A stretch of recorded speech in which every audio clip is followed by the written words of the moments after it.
Hello, everybody who's seeing this as a recording. I'm going to go ahead and say hello, and we're going to wait for a few more people to show up on the live as well. I am Josh Winroad. I'm the Extension Educator for 4-H and Youth Development in Howard County, and also the County Extension Director, which means I help liaison with the county government officials in our office.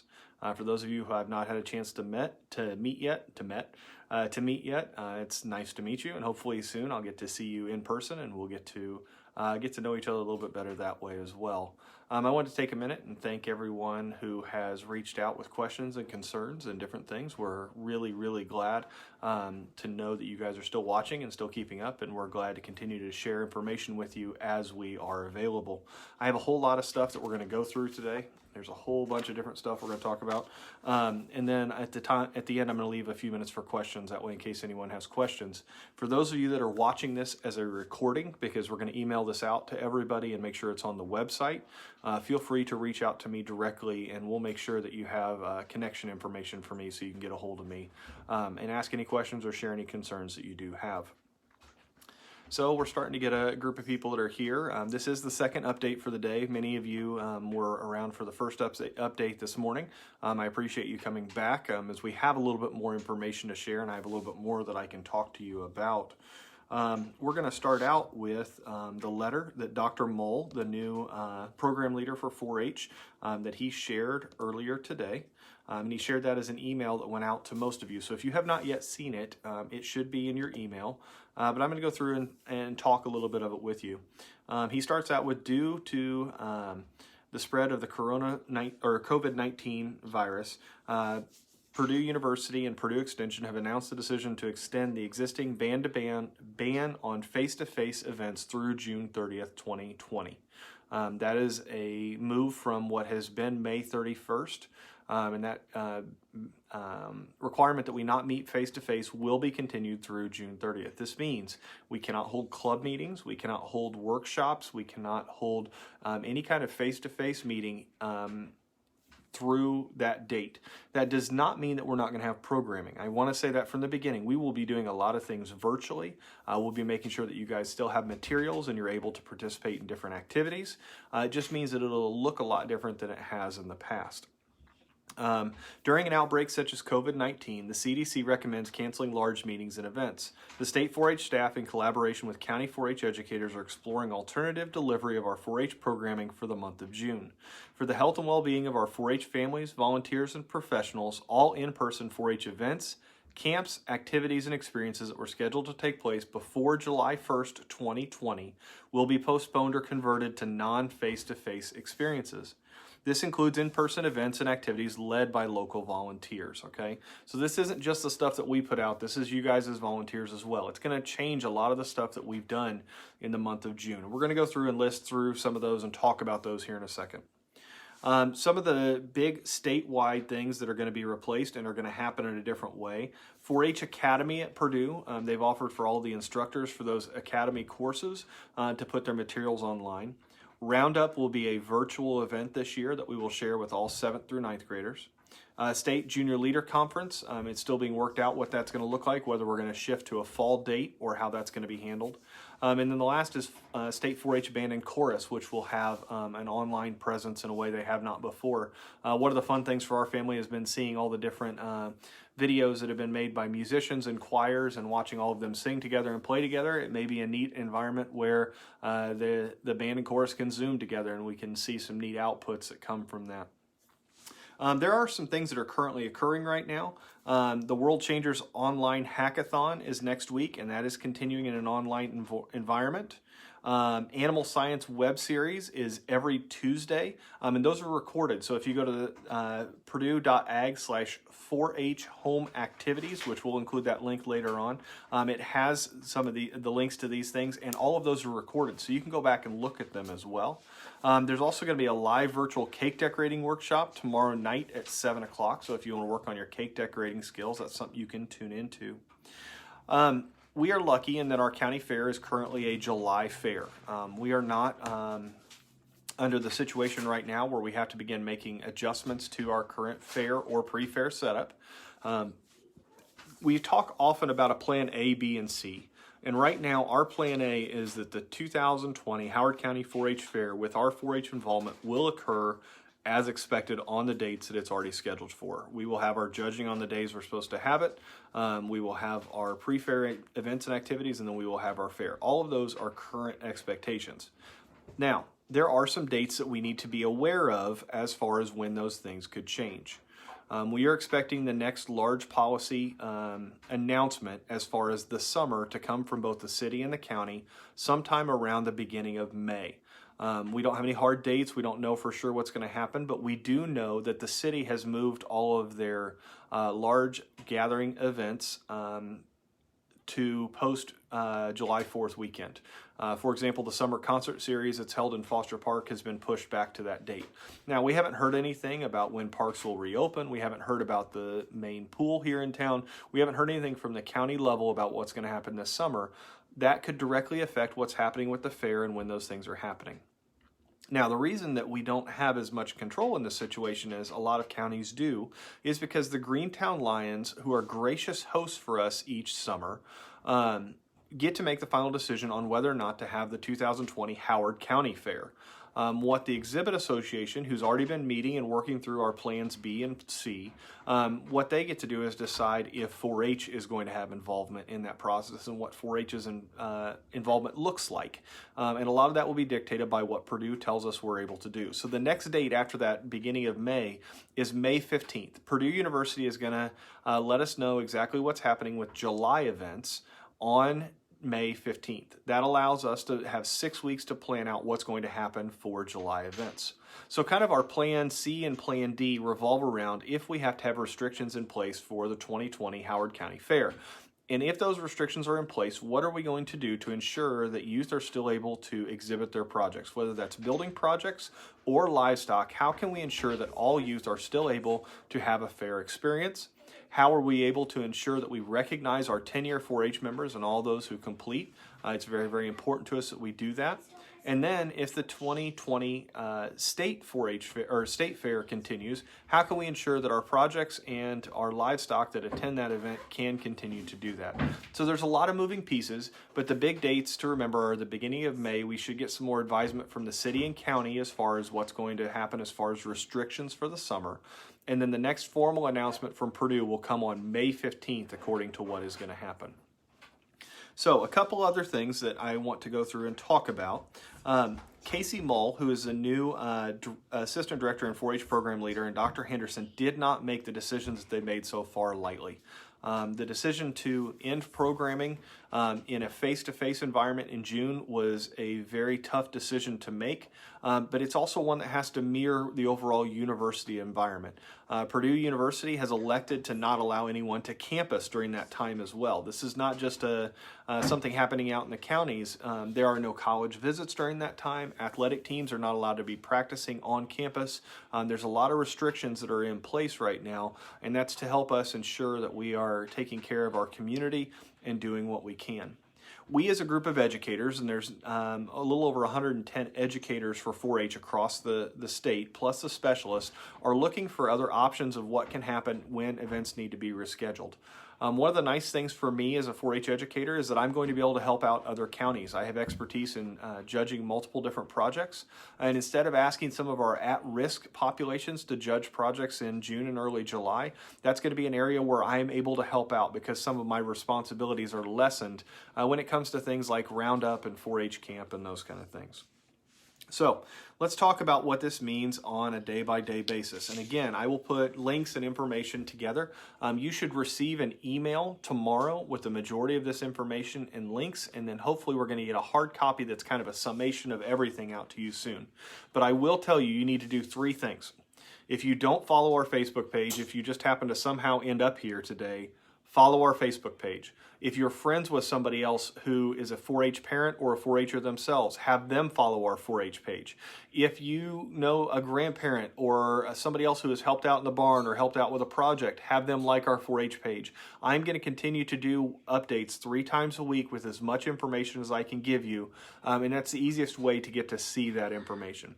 The second thing is you need to check your email that is linked to our 4-H online database as often as possible. Now, if that's not an email you have access to, you need to call our office and let us know what the correct one is so that we can make sure that you're getting all of the emailed information we are sending out. The third area is make sure that you're checking our website, because our website is going to have the information that's going the other two places in case you missed it. So make sure you're looking in those three areas and finding out the information you need to find out. So the very first thing we're going to talk about is YQCA. That is a requirement. It is going to continue to be a requirement. The Exhibit Association met the other night, and the date is going to be moved for YQCA and animal training. That date is now July 1st at 11:59 p.m. I want to start with one thing. Remember, if we are having the fair in its traditional time slot and you have not finished YQCA or the training I'm going to talk to you about here in just a second, you will not be allowed to show or sell. 11:59 on July 1st. There will be no excuses. There will be no, oh, I didn't remember or I didn't know. You're going to be contacted by me multiple times. You're going to be contacted by your superintendent multiple times to remind you to do this. If it happens that you do not complete this, you will not show or sell at the fair, regardless of when the fair does occur. Now, Matthias and Engel and I are creating a local option to replace YQCA for county-only animals.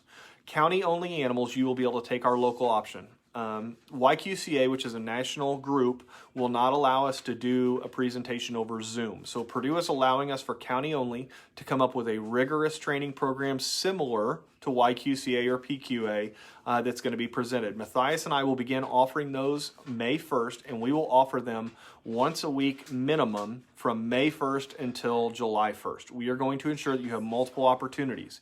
If you are taking an animal to state fair, though, you must complete YQCA.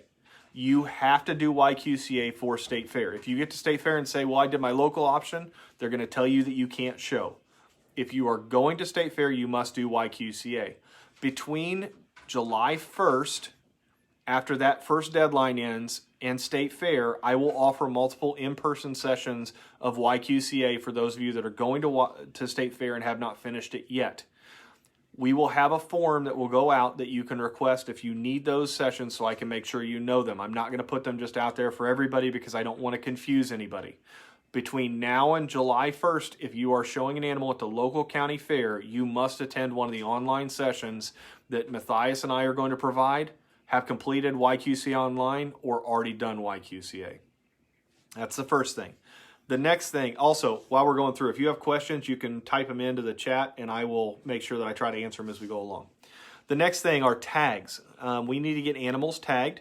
We're going to send out a separate email to everybody that's registered in livestock, and it's going to have a Google form. And on that Google form, you're going to tell me what species of animals you need tags for, how many tags for each of those species, and whether you have your own tagger or you need to borrow one from us. And what is going to happen is I'm going to put all of that in a manila envelope, and I'm going to deliver it to your doorstep. Now, this is not a time for us to come out and hug, as much as I'm a hugger and you all know I am. This is a time for me to drop it on your porch. You're going to use it. When you're done with it, you're going to let me know, preferably in a short time period, and I will come back and pick it up and we will distribute it to the next family that needs it. It is going to be cleaned. All of the equipment is going to be cleaned. We're not going to reuse the envelopes. We're going to do all those kind of things, and we will make sure that that is as sanitary as possible. But I'm going to do those deliveries starting next week. So I will send the form out to everybody. Once the form is filled out, what I'm going to do is I'm going to try to group us by areas of the county. So what I'll do is I may contact 5 or 6 families and say, I'm coming to your area of the county. I will drop these today. I'm coming back to pick them up on Wednesday or Thursday, that kind of thing. We only have 9 taggers that we can share for the regular tags. And then for state fair sheep and goats, you guys actually have a different tagger that you guys have to use. So I will get you into contact with Kenny. Kenny's going to have those 2 taggers, and we can hopefully get them distributed to you as you need them. Also, during that time, if you need any animal forms, so the animal location form or ID forms or anything else like that, there'll be a place for you to request those, and we will make sure they're included in the envelope as well. Susan had a question about the link for YQCA. We will make sure that those links are put into the comments here, and then all the mailings and everything else that we send out as well. So we'll make sure you guys have all of those. Thank you. It's good to see my face as well. I can actually see myself while I'm talking to you guys.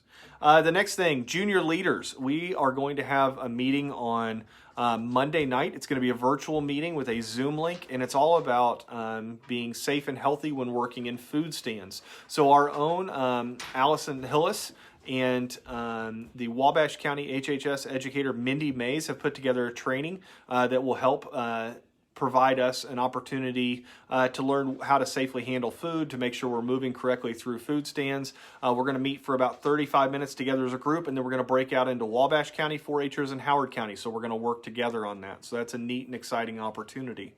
If you guys still haven't received your books yet, this is for all 4-Hers, let me know through email or through a message on here, and we will do our best to get your books to you. We need to know what the kids' names are, if you have already, or what club they're a part of, so we can check and make sure that we have the right books in the right place, because some of your club leaders already have your books. Mini 4-H, we will have a Mini 4-H meeting virtually in May. Keith and I are going to talk about what that looks like and get together with our volunteers and make sure that we can do that well, but we'll send out a link for that. I'm not sure what the date's going to be. Yes, Nora wants to know and make sure we're still going to have a mini 4-H meeting. The joys of trying to make sure that we're getting e-learning done while Daddy's still trying to work in the middle of the living room. Couple other things to talk about. Like I shared with you guys last week, we are still going to have volunteer trainings, so look for emails and links for those. With the way everything's changed here in the last few days, I haven't gotten those set up yet, but we will. We talked about Roundup Academy. 4-H Camp is going to be virtual this year. It's going to be something that we can provide to all 3rd through 6th grade kids. In the past, it's only been those kids that were able to go, and we're going to actually send out the links that are going to be created by the camp counselors for all 8 classes to everybody. That way that there's going to be some learning that can take place no matter what. So for example, our foods class is going to put together several different recipes that you can do and try at home, including, I hear, a recipe for popsicles, because our nurses' popsicles were supposedly the best part of camp. Our crafts group is going to put together a couple crafts that can be completed in your home, those kind of things. So we want kids to make sure that they still have the opportunities of camp, and it may actually be a chance for more kids to experience camp than ever have before.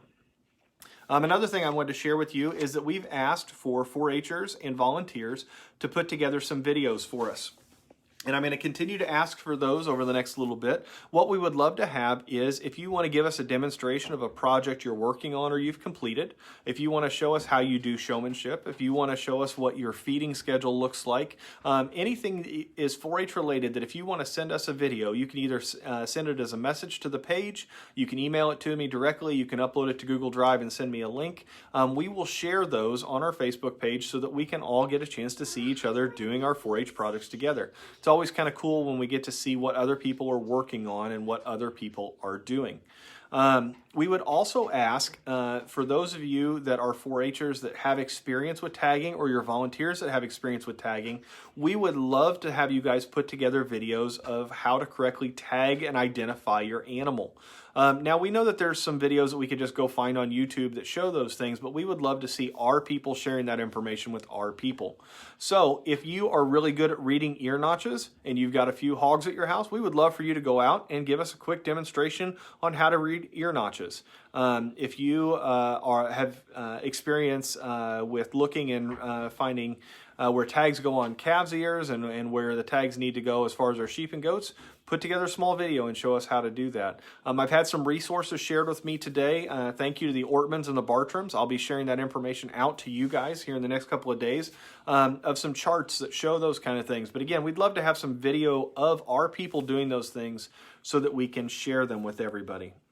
The very last thing I want to share with you is an email that you received about 2 weeks ago and that you're going to get forwarded from me again about the Fast Start program. It's a chance to take some accelerated tests from the Kaplan program and actually walk into Purdue University with some extra credit. It allows you to be a little quicker in through the college process. I'm going to send an email out about that again today. But it's a chance that the university is providing for students to get college credit ahead of time. And we really would love to see some of our youth participate in that. I forwarded it on to Cash and to a few of our other groups here in town. We'd like to make sure that everybody has that information as well. So let me go back through and check my notes and make sure that I didn't miss anything. See if I've had any other questions come in as well. So YQCA, taggers and tags, junior leader meeting, books, mini 4-H, fair plans, videos, check website, email, fast start, volunteer training, new 4-H videos, camp virtual, roundup, and academy. I don't think that I'm missing anything at this point. Are there any more questions from you guys? I'm looking down there and not seeing any right this second. I'm glad to answer any other ones that I can, though, if you guys have any.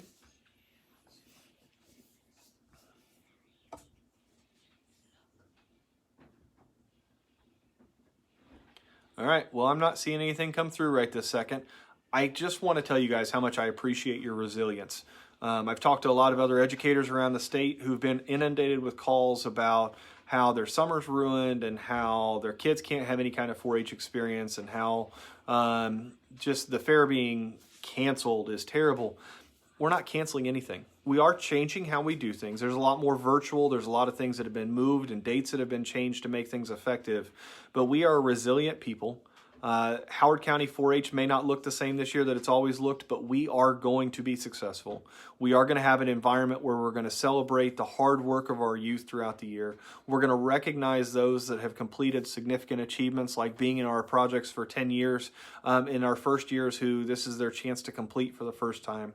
Our building projects will be judged. We will have an environment where our livestock can be shown. We are going to succeed. And you guys are a big part of that success, and I just wanted to say thank you.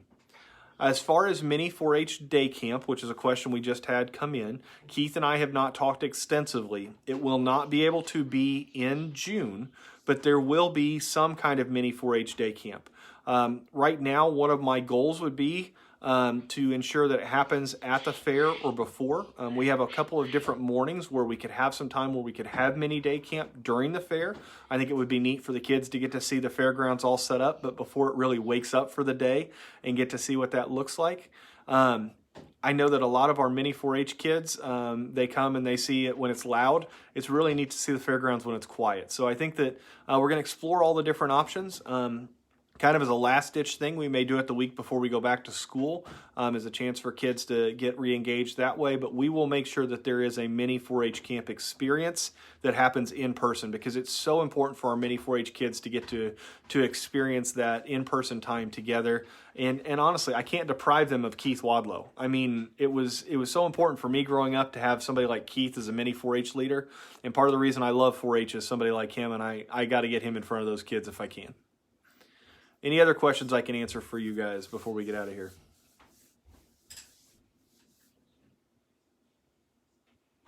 All right. Well, seeing none, look for an email tomorrow from me that has a ton of links and a ton of different information in it.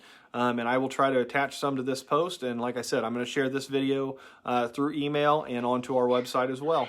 Thank you guys for listening, and thank you for working hard. And I appreciate all your efforts to be positive. So thank you guys so much. Have a great one.